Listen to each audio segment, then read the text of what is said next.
ನಮ್ಮ ಸತ್ಯವೇದಗಳನ್ನ ಆದಿಕಾಂಡ 3ನೇ ಅಧ್ಯಾಯ 4-5 ವಾಕ್ಯಗಳ ಕಡೆಗೆ ನಾವು ತಿರುಗಿಸೋಣ. ನಮ್ಮ ಸತ್ಯವೇದಗಳನ್ನ ಆದಿಕಾಂಡ 3ನೇ ಅಧ್ಯಾಯ 4 ಮತ್ತು 5ನೇ ವಾಕ್ಯವನ್ನ ನಾವು ಓದಿಕೊಳ್ಳೋಣ.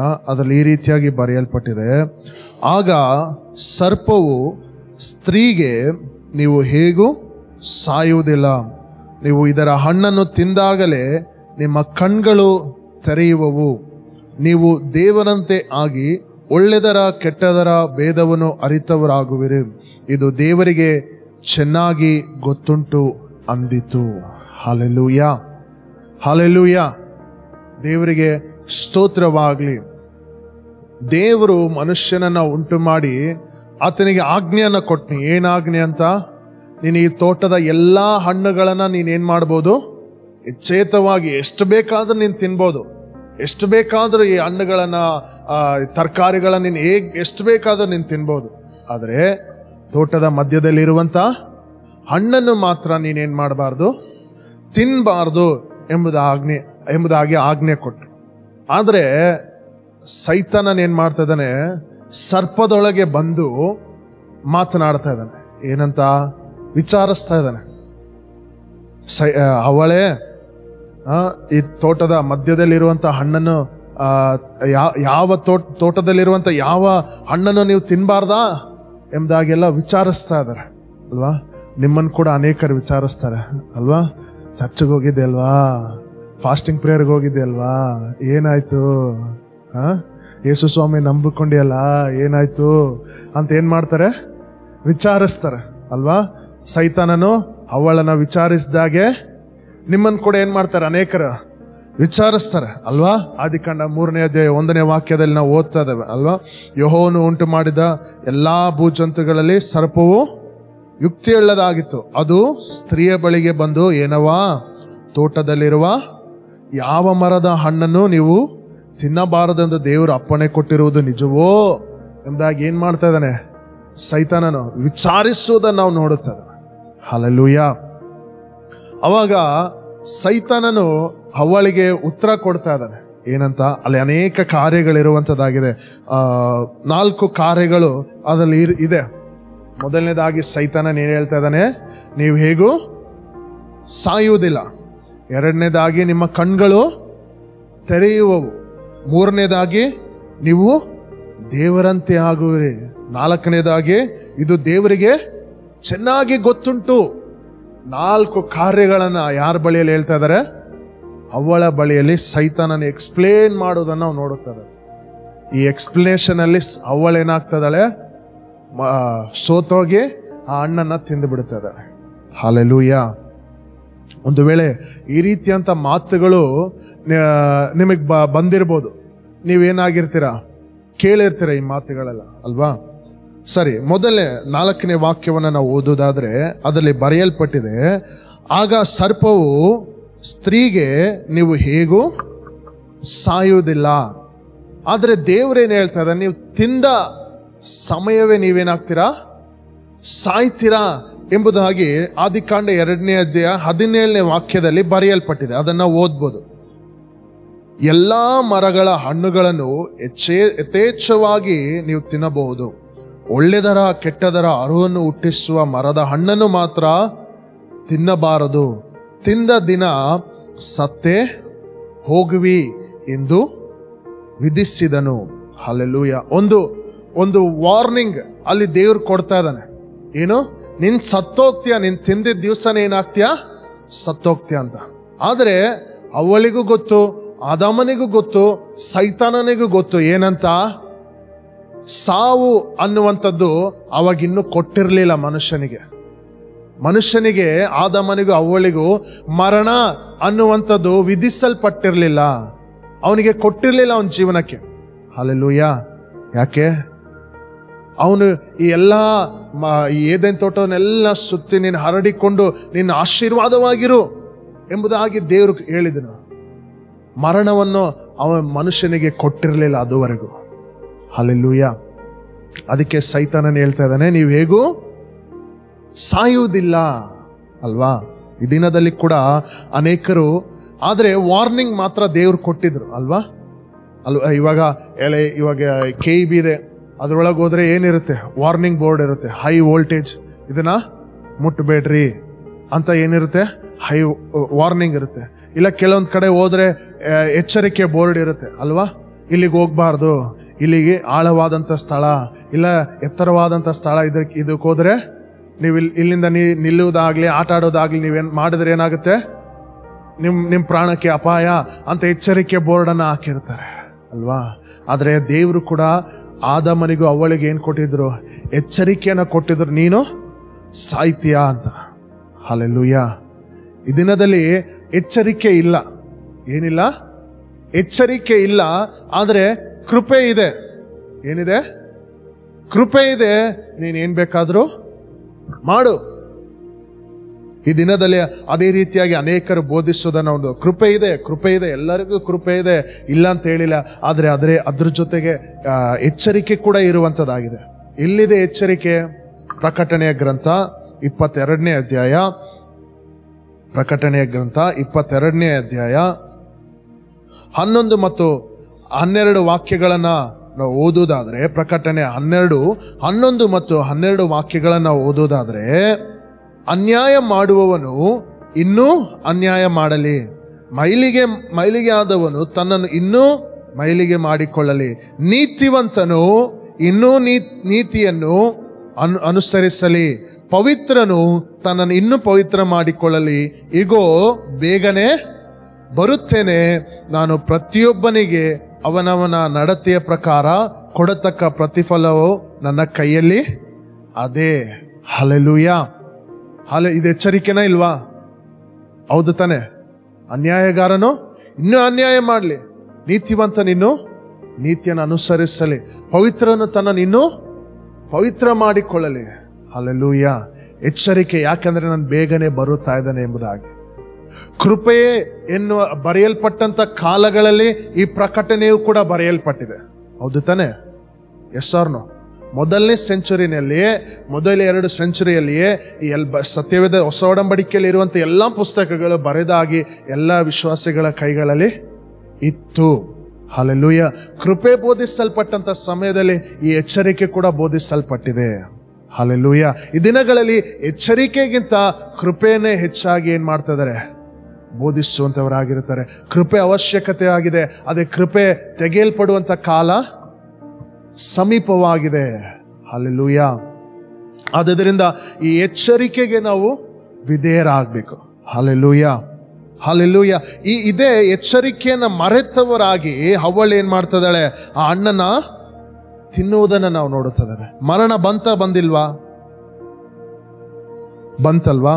ಆದಿಕಾಂಡ 3ನೇ ಅಧ್ಯಾಯ 19ನೇ ವಾಕ್ಯವನ್ನ ನಾವು ಓದುವುದಾದ್ರೆ, ಕೊನೆ ಭಾಗವನ್ನ ನಾವು ಓದುವುದಾದ್ರೆ, ನೀನು ಮಣ್ಣಿನಿಂದ ತೆಗೆಯಲ್ಪಟ್ಟವನಲ್ಲವೋ, ನೀನು ಮಣ್ಣೆ, ಪುನಃ ಮಣ್ಣಿಗೆ ಸೇರತಕ್ಕವನಾಗಿದ್ದೆ.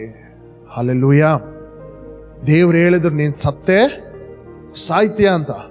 ಆದ್ರೆ ಸೈತಾನನೇನು ಹೇಳ್ತಾ ಇದ್ದಾನೆ, ನೀನು ಸಾಯಲ್ಲ ಅಂತ. ಎಚ್ಚರಿಕೆಗೆ ಅವಿಧೇಯತೆಯನ್ನು ತೋರಿಸುವಂತ ರೀತಿಯಲ್ಲಿ ಸೈತಾನನೇನ್ ಮಾಡ್ತಾ ಇದ್ದಾನೆ, ಹವ್ವಳನ್ನ ಪ್ರೇರೇಪಿಸೋದನ್ನ ನಾವು ನೋಡುತ್ತಾ ಇದ್ದೇವೆ. ಆಮೇನ್. ಈ ದಿನದಲ್ಲಿ ಹೊಸ ಒಡಂಬಡಿಕೆಯಲ್ಲಿ ಕೂಡ ಆ ರೀತಿಯಾಗಿ ಇದೆಯಾ? ನೀನು ತಪ್ಪು ಮಾಡಿದ್ರೆ ಸಾಯ್ತೀಯಾ, ನೀನು ತಪ್ಪು ಮಾಡಿದ್ರೆ ಬದುಕಲ್ಲ ಅಂತ ಬೈಬಲಲ್ಲಿ ಇದೆಯಾ? ಹೊಸ ಒಡಂಬಡಿಕೆಯಲ್ಲಿ ಇದೆಯಾ? ಯಾಕಂದ್ರೆ ನಾವೆಲ್ಲರೂ ಏನಾಗ್ತೀವಿ, ನ್ಯೂ ಟೆಸ್ಟಮೆಂಟ್ ಜನರೇಷನ್ ಅಂತ ಹೇಳ್ಕೊಂಡು ತಿರುಗ್ತೀವಿ. ಆದ್ರೆ ಸತ್ಯವೇದದಲ್ಲಿ ಹೊಸ ಒಡಂಬಡಿಕೆಯಲ್ಲಿ ಕೂಡ ಅದು ಬರೆಯಲ್ಪಟ್ಟಿದೆ. ಏನು? ರೋಮಪುರದವರಿಗೆ ಬರೆದ ಪತ್ರಿಕೆ 6ನೇ ಅಧ್ಯಾಯ 23ನೇ ವಾಕ್ಯವನ್ನ ನಾವು ಓದೋದಾದ್ರೆ, ಪಾಪದ ಸಂಬಳ ಏನಾಗಿದೆ? ಪಾಪದ ಸಂಬಳ ಏನಾಗಿದೆ? ಮರಣ. ಪಾಪವು ಕೊಡುವಂತ ಸಂಬಳ ಮರಣ, ದೇವರ ಉಚಿತಾರ್ಥ ವರವು ನಮ್ಮ ಕರ್ತನಾದ ಯೇಸು ಕ್ರಿಸ್ತುವಿನಲ್ಲಿರುವ ನಿತ್ಯ ಜೀವವು. ಹಲ್ಲೆಲೂಯಾ. ಪಾಪ ಮಾಡುವಾಗ ನಮಗೇನ್ ಬರುವಂತದಾಗಿದೆ? ಮರಣ ಸಂಭವಿಸುವಂತದಾಗಿದೆ. ಹೇಗೆ ಸಂಭವಿಸುವಂತದಾಗಿದೆ? ಯಾಕೋಬನ ಪತ್ರಿಕೆ 1ನೇ ಅಧ್ಯಾಯ 15ನೇ ವಾಕ್ಯವನ್ನ ನಾವು ಓದುವುದಾದ್ರೆ, ಯಾಕೋಬನ ಪತ್ರಿಕೆ 1ನೇ ಅಧ್ಯಾಯ 15ನೇ ವಾಕ್ಯವನ್ನು ಓದುವುದಾದ್ರೆ, ಆಮೇಲೆ ಆಶೆಯು ಬಸುರಾಗಿ ಪಾಪವನ್ನ ಹೇರುತ್ತದೆ, ಪಾಪವು ತುಂಬಾ ಬೆಳೆದು ಮರಣವನ್ನ ಹಡೆಯುತ್ತದೆ. ಹಲ್ಲೆಲೂಯಾ. ಈಗ ನೀನ್ ಏನು ಮಾಡುವುದಾದ್ರೂ ಕೂಡ ಏನು ಗೊತ್ತಾಗಲ್ಲ, ಚೆನ್ನಾಗೇ ಇರುತ್ತೆ. ಏನಾಗುತ್ತೆ? ಚೆನ್ನಾಗೇ ಇರುತ್ತೆ. ಆದ್ರೆ ಅದು ಬಸುರಾಗಿ ಏನನ್ನ ಹಡಿಯುತ್ತದಂತೆ? ಮರಣವನ್ನ ಹಡಿಯುತ್ತದೆ. ಹಲ್ಲೆಲೂಯಾ. ನಮಗೆ ಮರಣ ನೇಮಿಸಲ್ಪಟ್ಟಿದೆ, ಆದ್ರೆ ಪಾಪದಿಂದ ಮರಣವನ್ನ ನಾವಿವತ್ತು ಅನುಭವಿಸಬಾರದು. ಹಲ್ಲೆಲೂಯಾ. ಅದೇ ದೇವರು ಕೊಡುವಂತ ಎಚ್ಚರಿಕೆ. ಆದಮನಿಗೂ ಅವಳಿಗೂ ಅದೇ ಎಚ್ಚರಿಕೆಯನ್ನ ದೇವರು ಕೊಟ್ಟಿದ್ರು. ನೀನು ತಪ್ಪು ಮಾಡಿದ್ರೆ ನೀನೇನಾಗ್ತೀಯ? ಸಾಯ್ತೀಯ. ಹಲ್ಲೆಲೂಯಾ. ನಮ್ಮೆಲ್ಲರಿಗೂ ಮರಣ ಖಂಡಿತನೇ. ಆದ್ರೆ ಆದಮನ ಅವಳು ಆ ತಪ್ಪು ಮಾಡಿದ್ರಿಂದಲೇ ಮರಣ ಉಂಟಾಯ್ತು. ಇವತ್ತು ನಾವು ಪಾಪ ಮಾಡೋದ್ರಿಂದ ಮರಣವನ್ನ ಖಂಡಿತವಾಗ್ಲಿ ಅನುಭವಿಸ್ತೇವೆ. ಹಲ್ಲೆಲೂಯಾ. ಆದ್ದರಿಂದ ನಾವು ಎಚ್ಚರಿಕೆಯಾಗಿರೋಣ. ಪಾಪ ಮಾಡದಂತೆ, ಈ ಪಾಪದಿಂದ ಸಾಯದಂತೆ ನಮ್ಮನ್ನು ನಾವು ಎಚ್ಚರಿಕೆಯಿಂದ ಕಾಪಾಡಿಕೊಳ್ಳುವವರಾಗಿರೋಣ.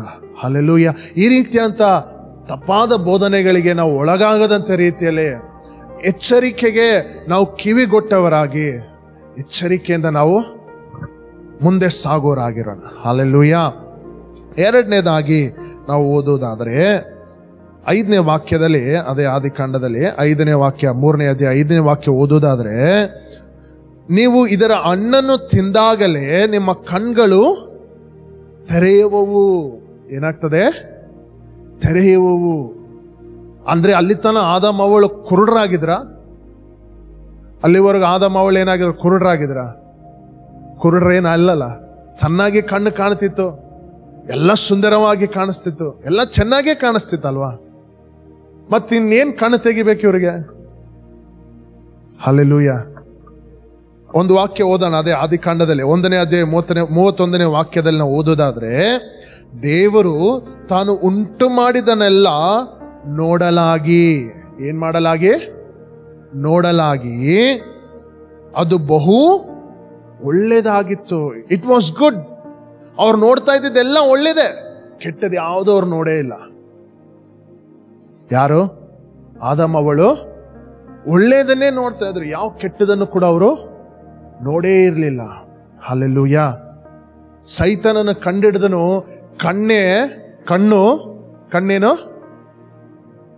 ಕಣ್ಣೇನಾಗಿದೆ? ಎಲ್ಲದಕ್ಕೂ ಕಾರಣವಾಗಿದೆ. ಈ ಕಣ್ಣು ತೆರೆಯಲ್ಪಟ್ರೆ ಇವ್ರೇನಾಗ್ತಾರೆ? ಇವ್ರನ್ನ ಈಸಿಯಾಗಿ ಬೆಳೆಸ್ಬೋದು. ಹಲ್ಲೆಲೂಯಾ. ಯಾಕೆಂದ್ರೆ ದೇವ್ರು ನೋಡಿದ್ದು ಒಳ್ಳೇದು, ಮನುಷ್ಯನು ಕೂಡ ಒಳ್ಳೇದೇ ನೋಡ್ಬೇಕು. ಹಲ್ಲೆಲೂಯಾ. ದೇವ್ರು ನೋಡಿದ್ದು ಒಳ್ಳೇದು, ಮನುಷ್ಯನು ಕೂಡ ಒಳ್ಳೇದನ್ನೇ ನೋಡ್ಬೇಕಂತ ತನ್ನ ಕಣ್ಣನ್ನ ಕೊಟ್ಟಿದ್ದ.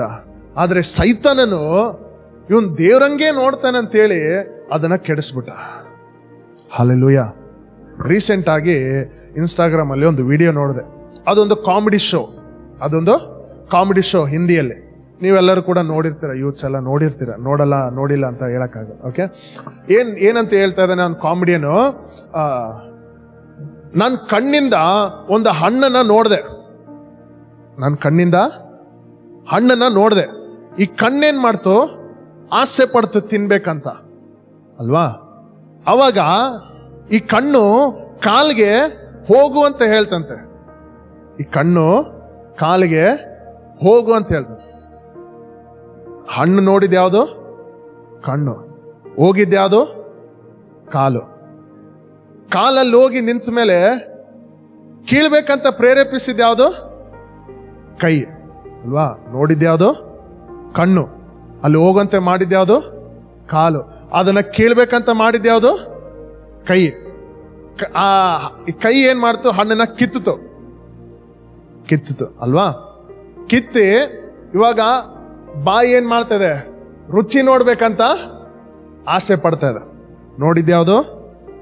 ಕಣ್ಣು. ಹೋಗಿದ್ಯಾವುದು? ಕಾಲು. ಕಿತ್ತಿದ್ಯಾವುದು? ಕೈ. ತಿನ್ಬೇಕಂತ ಹೇಳಿದ್ಯಾವುದು? ಬಾಯಿ.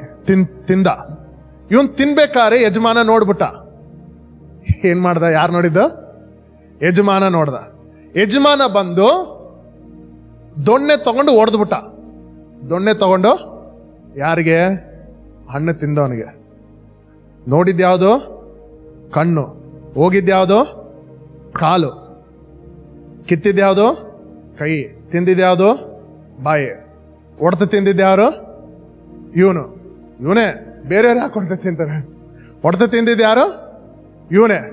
ಆದ್ರೆ ಕಣ್ಣಿಂದ ಏನ್ ಬಂತಂತೆ? ನೀರು ಬಂತಂತೆ. ನೋಡಿದ್ಯಾವುದು? ಕಣ್ಣು. ಆಸೆ ಬರ್ಸಿದ್ಯಾವುದು? ಕಣ್ಣು.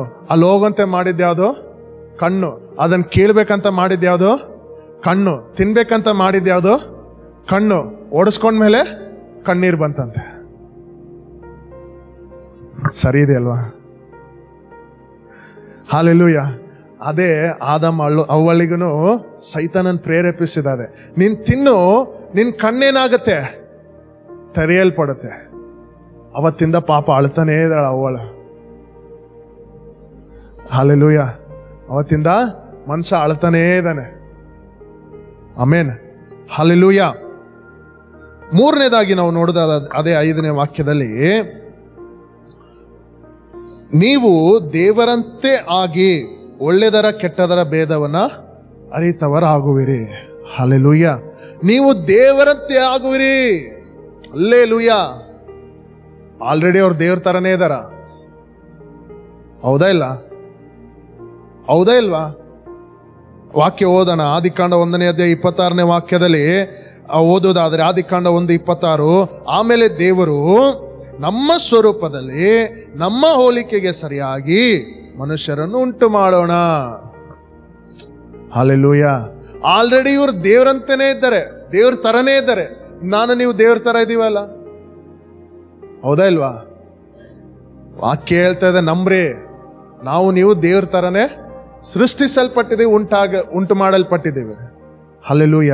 ಮತ್ತೇನ್ ನೀನ್ ದೇವ್ರಂತೆ ಆಗುವಿ ಅಂದಿದ ತಕ್ಷಣ ಇವಳಿಗೆ ಹೊಸ ಪ್ರಕಟಣೆ, ಹೊಸ ರೆವಲ್ಯೂಷನ್ ಅವಳಿಗೆ ಸಿಕ್ಬಿಡ್ತು. ಹಲ್ಲೆಲೂಯ. ಆದಮ್ ಅವಳಿಗೆ ಸಿಕ್ಬಿಡ್ತು. ಆಮೇನ್. ಈ ರೀತಿಯಾಗಿ ಆಲ್ರೆಡಿ ನಾವು ಇರೋದನ್ನ ಮತ್ತೆ ಇನ್ನ ಏನೋ ಹೊಸದಾಗಿ, ಹೊಸ ಡೈರೆಕ್ಷನ್ ಅಲ್ಲಿ, ಹೊಸ ಡೈಮೆನ್ಷನ್ ಅಲ್ಲಿ ಹೇಳಿ ಏನ್ ಮಾಡ್ತಿದ್ದಾನೆ ಸೈತಾನನು? ಆದಮ್ ಅವಳನ್ನ ವಂಚಿಸಿ ಮೋಸಪಡಿಸಿರೋದನ್ನ ನಾವು ನೋಡ್ತಾ ಇದ್ದೇವೆ. ಹಲ್ಲೆಲೂಯ. ಮೊದಲನೇದಾಗಿ ನಾವು ನೋಡಿದ್ವಿ, ಎಚ್ಚರಿಕೆಯನ್ನ ಏನ್ ಮಾಡ್ತಾ ಇದ್ದಾನೆ? ಮೀರಿಸುವಂತೆ ಮಾಡ್ತಾ ಇದ್ದಾನೆ. ಹಲ್ಲೆಲೂಯ. ಆಲ್ರೆಡಿ ಇದೆಲ್ಲ ಹೇಳಲ್ಪಟ್ಟಿದ್ದೇನೆ, ಆದ್ರೆ ಮತ್ತೆ ತಿರುಗಿ ಇದನ್ನು ಹೇಳಿಸಿ ಮತ್ತೆ ಸೈತಾನನ ಏನ್ ಮಾಡ್ತಾ ಇದ್ದಾನೆ? ಪಾಪ ಮಾಡುವಂತೆ ಪ್ರೇರೇಪಿಸ್ತಾ ಇದ್ದಾನೆ. ಕೊನೆದಾಗಿ ನಾವು ನೋಡುವುದಾದ್ರೆ ಇದು ದೇವರಿಗೆ ಚೆನ್ನಾಗಿ ಗೊತ್ತುಂಟು ಅಂದಿತು. ಹಲ್ಲೆಲೂಯ. ನಾವೆಲ್ಲರೂ ಅರಿಕೆ ಮಾಡುವಂತ ವಾಕ್ಯ ಏನಂದ್ರೆ, ನನ್ನ ಬಗ್ಗೆ ದೇವ್ರಿಗೆ ಚೆನ್ನಾಗಿ ಗೊತ್ತು, ನಾನು ಯಾರಂತ ದೇವ್ರಿಗೆ ಗೊತ್ತು ಬಿಡು. ಜಗಳ ಬಂದಾಗ ಮನೇಲಿ ಎಲ್ಲ ದೇವ್ರಿಗೆ ಗೊತ್ತು ನಾನು ಹೆಂಗಿದ್ದೀನಿ ಅಂತ, ನಾನು ಎಷ್ಟು ಸಾಚ ಇದ್ದೀನಿ, ನಾನು ಎಷ್ಟು ಸಾಚಲಿದ್ದೆ ಅಂತ ದೇವ್ರಿಗೆ ಗೊತ್ತು, ನೀನೇನು ಹೇಳೋದ್ ಬೇಕಾಗಿಲ್ಲ. ಇದೆಲ್ಲ ಈ ತರ ಮಾತಾಡೋರೆಲ್ಲ ಸೈತಾನ್ ಮಕ್ಕಳೇ. ಹಲ್ಲೆಲೂಯ. ದೇವ್ರಿಗೆ ಗೊತ್ತು ಬಿಡು, ದೇವ್ರಿಗೆ ಗೊತ್ತು ಬಿಡು ನನ್ನ ಬಗ್ಗೆ, ಈ ತರ ಎಲ್ಲ ಮಾತಾಡೋರು ಯಾರು? ಸೈತಾನ್ ಮಾತಾಡೋಂತ ಮಾತುಗಳು. ಹಲ್ಲೆಲೂಯ. ಕೀರ್ತನೆ 139 1ನೇ ವಾಕ್ಯವನ್ನ ನಾವು ಓದಿಕೊಳ್ಳೋಣ. ಕೀರ್ತನೆ 139 1ನೇ ವಾಕ್ಯವನ್ನ ನಾವು ಓದೋದಾದ್ರೆ, ಯೆಹೋವನೇ, ನೀನು ನನ್ನನ್ನು ಪರೀಕ್ಷಿಸಿ ತಿಳ್ಕೊಂಡಿದ್ದಿ. ಹಲ್ಲೆಲೂಯ. ದೇವರು ನಿನ್ನನ್ನ ಪರೀಕ್ಷಿಸ್ತಾ ಇದ್ದಾನೆ. ಹಲ್ಲೆಲೂಯ. ಆದಮನನ್ನ ಹವ್ವಳನ್ನ ಕೂಡ ಆ ಮರವನ್ನ ಯಾಕೆ ಇಟ್ಟರು ಅಂತಂದ್ರೆ, ಅವರನ್ನ ಪರೀಕ್ಷಿಸುವುದಕ್ಕಾಗಿ, ಈ ಮನುಷ್ಯನನ್ನ ಪರೀಕ್ಷಿಸಿ ತಿಳಿದುಕೊಳ್ಳುವುದಕ್ಕಾಗಿ. ಹಲ್ಲೆಲೂಯ. ನೀನ್ ತಿಳ್ಕೊ, ನಿನಗೆ ಟೆಸ್ಟ್ ನಡೀತಾ ಇದೆ. ನನಗೆ ದೇವ್ರು ಗೊತ್ತು ಬಿಡು ಅಂತ ಹೇಳಿ ನೀನ್ ಸೆಂಟೆನ್ಸ್ ಹೇಳಿ ಹೋಗೋದಲ್ಲ. ಯಾಕೆ ಈ ಮಾತು ಹೇಳಿದ್ರೆ, ಯಾಕೆ ಈ ಮಾತೆಲ್ಲ ಯೂಸ್ ಮಾಡ್ತಾರಂದ್ರೆ, ಎದುರುಗಡೆ ಇರೋ ಸೈಲೆಂಟ್ ಆಗ್ಬಿಡ್ತಾರಂತ. ಹೌದು ಬಿಡಪ್ಪ, ಇವ್ರು ದೇವ್ರ ಹತ್ರ ತುಂಬಾ ಚೆನ್ನಾಗಿರ್ತಾರೇನೋ, ತುಂಬಾ ಪ್ರೇಯರ್ ಮಾಡ್ತಾರೆ, ತುಂಬಾ ಬೈಬಲ್ ಓದ್ತಾರೆ, ಅದಕ್ಕೆ ಇರ್ಲಿ ಬಿಡಪ್ಪ, ನಾವು ಮಾತಾಡಿ ಮತ್ತೆ ನಾವು ಯಾಕೆ ಕೆಟ್ಟವ್ರಾಗ್ಬೇಕಪ್ಪ ಅಂತ ಹೇಳಿ ಸುಮ್ಮನೆ ಹೋಗ್ಬಿಡ್ತಾರ. ಯಾಕೆ ಮಾತಂತದ್ದು? ನನ್ನ ಬಗ್ಗೆ ದೇವ್ರಿಗೆ ಗೊತ್ತು ಬಿಡು ಅಂತ ಹೇಳ. ಹಲ್ಲೆಲೂಯ. ಇಲ್ಲ, ನೀವು ದೇವರಿಂದ ಪರೀಕ್ಷಿತರಾಗ್ತಾ ಇದಾರೆ. ಪ್ರತಿದಿನವೂ ಕೂಡ ನೀವೇನಾಗ್ತಿದ್ದೀರ? ದೇವರಿಂದ ಪರೀಕ್ಷಿತರಾಗ್ತಾ ಇದಾರ. ಆದಮನನ್ನು ಅವಳನ್ನು ಕೂಡ ದೇವರು ಪರೀಕ್ಷಿಸಿದನು. ಅದಕ್ಕಾಗಿಯೇ ಮರವನ್ನ ಎಲ್ಲಿಟ್ಟನು? ಮಧ್ಯದಲ್ಲಿಟ್ಟು ಎಚ್ಚರಿಕೆಯನ್ನ ಕೊಟ್ಟು, ಏನ್ ಮಾಡ್ತಾ ಆಜ್ಞೆಯನ್ನು ಕೊಟ್ಟು ಎಲ್ಲ ಮಾಡಿ ಹೋದನು. ಆದ್ರೂ ಕೂಡ ಏನ್ ಮಾಡ್ತಾ ಇದಾರೆ? ಪಾಪ ಮಾಡುವುದನ್ನ ನಾವು ನೋಡುತ್ತಾ ಇದ್ದೇವೆ. Hallelujah, hallelujah. ಅದಾದ ನಂತರ ಏನು ನಡೀತು ಅಂತ ನಿಮ್ಮೆಲ್ಲರಿಗೂ ಗೊತ್ತಿರುವಂತದ್ದಾಗಿದೆ ಅಲ್ವಾ? ಏನ್ ನಡೀತು? ಆ ಮರದ ಹಣ್ಣನ್ನ ತಿಂದ್ರು. ಏನ್ ನಡೀತೆ ಅಂತ ದೇವ್ರು ಹೇಳಿದ್ರು ಅದೇ ಅವ್ರ ಜೀವಿತದಲ್ಲಿ ಅದು ನಡೀತು. ಆಮೇನ್. ಈ ದಿನದವರೆಗೂ ಕೂಡ ದೇವರು ನಮಗೆ ಕೆಟ್ಟದನ್ನ ನಮ್ಮ ಜೀವಿತದಲ್ಲಿ ಯಾಕೆ ಇಟ್ಟಿದ್ದಾನೆ ಅಂತಂತ ನಾವು ಪ್ರಶ್ನೆ ಮಾಡ್ತೀವಿ ಅಂತಂದ್ರೆ ನಮ್ಮನ್ನ ಪರೀಕ್ಷಿಸುವುದಕ್ಕಾಗಿ. ಹಲ್ಲೆಲೂಯ. ನಾವು ಸೈತಾನ ಕೊಡುವಂತ ಹಾಕುವಂತ ಮಾತುಗಳನ್ನ ನಾವು ಕೇಳ್ತಾ ಇದ್ದೇವಾ, ಇಲ್ಲ ದೇವ್ರು ನಮ್ಗೆ ಕೊಟ್ಟಿರುವಂತ ವಾಕ್ಯಗಳನ್ನ ಎಚ್ಚರಿಕೆಯನ್ನ ನಾವು ಪಾಲಿಸ್ತಾ ಇದೀವ ಅಂತ ದೇವ್ರು ನಮ್ಮನ್ನ ಪರೀಕ್ಷಿಸ್ತಲೇ ಇದ್ದಾನೆ. ಹಲ್ಲೆಲೂಯ. ಇವನಿಗೆ ನಾನು ಕೆಟ್ಟದ್ದು ಕೊಟ್ಟಾಗ್ಲೂ ಕೂಡ ನನ್ನಿಂದ ದೂರ ಹೋಗದೆ ನನ್ನೊಟ್ಟಿಗೆ ಎಚ್ಚರಿಕೆ ಆಗಿ ನಾನು ಕೊಟ್ಟಿರುವಂತ ಎಚ್ಚರಿಕೆಗೆ, ನಾನು ಕೊಟ್ಟಿರುವಂತ ಆಜ್ಞೆಗಳಿಗೆ ಸರಿಯಾಗಿ ನಡ್ಕೊಳ್ತಾ ಇದ್ದಾನಂತ ದೇವ್ರು ಪರೀಕ್ಷಿಸ್ತಲೇ ಇದ್ದಾನೆ. ಹಲ್ಲೆಲೂಯ. ದೇವ್ರು ನನ್ನ ಕಣ್ಣನ್ನ ಪರೀಕ್ಷಿಸ್ತಲೇ ಇದ್ದಾನೆ. ಹಲ್ಲೆಲೂಯ. ದೇವ್ರು ಕೊಟ್ಟಿರುವಂತ ಆ ಏನು ಸ್ವರೂಪ, ಆತನ ಹೋಲಿಕೆಯನ್ನ ಇವನು ಕಾಪಾಡಿಕೊಳ್ತಾ ಇದ್ದಾನಂತ ಪ್ರತಿದಿನ ಪರೀಕ್ಷಿಸ್ತಾ ಇದ್ದಾನೆ. ಹಲ್ಲೆಲೂಯ. ದೇವ್ರು ನನ್ನನ್ನ ನೋಡ್ತಾ ಇದ್ದಾನೆ ಅನ್ನುವಂತ ಎಚ್ಚರಿಕೆಯಲ್ಲಿದ್ದಾನ, ಇಲ್ಲ ದೇವ್ರು ಗೊತ್ತು ಬಿಡು ಅಂತ ಅಲಕ್ಷ್ಯವಾಗಿ ಹೋಗ್ತಾ ಇದ್ದಾನ ಅಂತ ದೇವ್ರು ಪರೀಕ್ಷಿಸ್ತಾ ಇದ್ದಾನೆ. ಹಲ್ಲೆಲೂಯ. ದೇವ್ರು ನಿಮ್ಮನ್ನು ನೋಡುವಂಥದ್ದು, ದೇವರಿಗೆ ಗೊತ್ತು ಬಿಡು ಅನ್ನುವಂತ ಅಲಕ್ಷ್ಯತನ ನಿಮ್ಮಲ್ಲಿ ಇರಬಾರ್ದು. ಅದರ ಬದಲಾಗಿ ದೇವರು ನನ್ನನ್ನ ನೋಡ್ತಾ ಇದ್ದಾನೆ ಅನ್ನುವಂಥ ಎಚ್ಚರಿಕೆಯಲ್ಲಿ ನಾವು ಇರಬೇಕು. ಹಲ್ಲೆಲೂಯ. ಆತನ ನನ್ನನ್ನು ಪರೀಕ್ಷಿಸ್ತಾ ಇದ್ದಾನೆ ಅಂತ ನಾವು ಹೋಗ್ಬೇಕು. ಆದ್ದರಿಂದ ನಾವೇನಾಗಬೇಕು? ಮೌನವಾಗಿ ಇರಬೇಕು. ಹಲ್ಲೆಲೂಯ. ಪರೀಕ್ಷೆಯಲ್ಲಿ ನಾವೇನಾಗಿರ್ಬೇಕು? ಮೌನವಾಗಿರ್ಬೇಕು. ಆ ಪರೀಕ್ಷೆಗೆ ನಾವೇನಾಗಬೇಕು? ಒಪ್ಪಿಸಿಕೊಡ್ಬೇಕು. ಅದ್ರಲ್ಲಿ ಹಾದು ಹೋಗ್ಬೇಕಂದ್ರೆ ಅದರಲ್ಲಿ ಹಾದು ಹೋಗ್ಲೇಬೇಕು. ಹಲ್ಲೆಲೂಯ. ಅವಾಗಲೇ ದೇವರಿಂದ ನಾವು ಆಶೀರ್ವದಿಸಲ್ಪಡೋರಾಗಿರುತ್ತೇವೆ. ಆಮೇನ್. ಹಲ್ಲೆಲೂಯ. ಪಾಪ ಕೊಡುವಂತ ಸಂಬಳ ಮರಣವಾಗಿರಬಹುದು, ಆದ್ರೆ ದೇವರು ಕೊಡುವಂತ ಉಚಿತಾರ್ಥ ವರ ಏನು? ನಿತ್ಯ ಜೀವ. ಹಲ್ಲೆಲೂಯ. ಅದನ್ನೇ ಆದಾಮನಿಗೂ ಹವ್ವಳಿಗೂ ಕೊಟ್ಟಿದ್ರು. ಆ ನಿತ್ಯ ಜೀವವನ್ನೇ ದೇವರವರಿಗೆ ಕೊಟ್ಟಿದ್ರು. ಆದ್ರೆ ಆ ನಿತ್ಯ ಜೀವನ ಏನ್ ಮಾಡಿದ್ರು? ಆದಾಮನ ಅವಳು ಕಳಕೊಂಡ್ರು. ಮತ್ತೆ ತಿರುಗಿ ಯೇಸು ಸ್ವಾಮಿ ಶಿಲುಬೆಯಲ್ಲಿ ಮರಣ ಹೊಂದಿ, ಮರಣದ ಮುಖಾಂತರವೇ ನಮಗೆ ತಿರುಗಿ ಆ ನಿತ್ಯ ಜೀವನ ನಮಗೆ ಕೊಟ್ಟಿದ್ದಾನೆ. ಹಲ್ಲೆಲೂಯ. ಆ ನಿತ್ಯ ಜೀವನ ನಾವು ಕಾಪಾಡಿಕೊಳ್ಳೋಣ. ಆ ನಿತ್ಯ ಜೀವಕ್ಕೆ ಪರೀಕ್ಷೆ ಬರುವಂತದ್ದಾಗಿದೆ. ಹಲ್ಲೆಲೂಯ. ನಿತ್ಯ ಜೀವಕ್ಕೇನು? ಪರೀಕ್ಷೆ ಬರುವಂತದ್ದಾಗಿದೆ. ಆ ಪರೀಕ್ಷೆಯಲ್ಲಿ ನಾವು ನಿಲ್ಲುವರಾಗಿರೋಣ, ನಾವು ನಂಬಿಕೆಯಿಂದ ನಡೆಯುವರಾಗಿರೋಣ. ಹಲ್ಲೆಲೂಯ. ಅವಾಗ ದೇವರು ನಮ್ಮನ್ನು ಆಶೀರ್ವದಿಸುವನಾಗಿದ್ದಾನೆ. ಪ್ರಾರ್ಥನೆ ಮಾಡಿಕೊಳ್ಳೋಣ. ಪರಿಶುದ್ಧನಾಗಿರುವ ನಮ್ಮ ತಂದೆಯಾದ ದೇವರೇ, ಸುಂದರವಾದ ಸಮಯಕ್ಕಾಗಿ ನಿನಗೆ ಸ್ತೋತ್ರ ಕರ್ತನೆ ಸ್ವಾಮಿ. ಈ ದಿನದಲ್ಲಿ ಕೂಡ ಕರ್ತನೆ ಸ್ವಾಮಿ, ನಿನ್ನ ವಾಕ್ಯದೊಟ್ಟಿಗೆ ನಮ್ಮೊಂದಿಗೆ ನೀನು ಮಾತನಾಡಿದ್ದಿ ಕರ್ತನೆ ಸ್ವಾಮಿ. ಅವಳು ಆದಾಮನ ಕರ್ತನೆ ಮಾಡಿದ ಹಾಗೆ ಕರ್ತನೆ ನಾವು ಮಾಡದಂತೆ ಕರ್ತನೆ ನಾವು ಎಚ್ಚರಿಕೆಯಲ್ಲಿದ್ದು ನಡೆಯುವುದಕ್ಕೆ ನಮಗೆ ಸಹಾಯ ಮಾಡು ಅಪ್ಪ. ನೀನು ಕೊಟ್ಟಿರುವಂತ ಕರ್ತನೆ ಪರೀಕ್ಷೆಯಲ್ಲಿ ನಾವು ಸ್ಥಿರಚಿತ್ತರಾಗಿ ನಂಬಿಕೆಯಿಂದಲೂ ಕೂಡ ಕರ್ತನೆ ಹೋಗುವುದಕ್ಕೆ ಸಹಾಯ ಮಾಡು ಕರ್ತನೆ ಸ್ವಾಮಿ. ನಿನ್ನಮ್ಮನ್ನು ಆಶೀರ್ವದಿಸು. ಬಂದಂತ ನಿನ್ನೆಲ್ಲ ಮಕ್ಕಳನ್ನು ಕೂಡ ನೀನು ಆಶೀರ್ವದಿಸು. ಅವರ ಪ್ರತಿಯೊಬ್ಬರ ಅಗತ್ಯಗಳನ್ನು ನೀನು ಪೂರೈಸಿಕೊಡೆಂಬುದಾಗಿ ನಾವು ಪ್ರಾರ್ಥಿಸ್ತಾ ಇದ್ದೇವೆ ಸ್ವಾಮಿ. ಆಶೀರ್ವದಿಸು, ಬಲಪಡಿಸು ಕರ್ತನೆ ಸ್ವಾಮಿ. ಎಲ್ಲ ಮಹಿಮೆ ಘನತೆ ನಿನಗೆ ನಾವು ಸಲ್ಲಿಸ್ತಾ ಇದ್ದೇವೆ. ಯೇಸುವಿನ ನಾಮದಲ್ಲಿ ಬೇಡಿ ಹೊಂದಿದ್ದೇವೆ ಸ್ವಾಮಿ. ಆಮೇನ್. ನನ್ನ ಮನವೇ ಹೋ ನನ್ನ ಕೊಂಡ, ನನ್ನ ಸರಿಂದ್ರಗಳೇ ಆತನ ಪವಿತ್ರ ನಾಮನ ಕೀರ್ತಿಸು. ನನ್ನ ಮನವೇ ಹೋ ನನ್ನ ಕೊಂಡ, ಆತನ ಮಾಡಿದ ಸಕಲ ಉಪಕಾರಗಳಲ್ಲಿ ಒಂದನ್ನು ಮರೆಯಬೇಡ.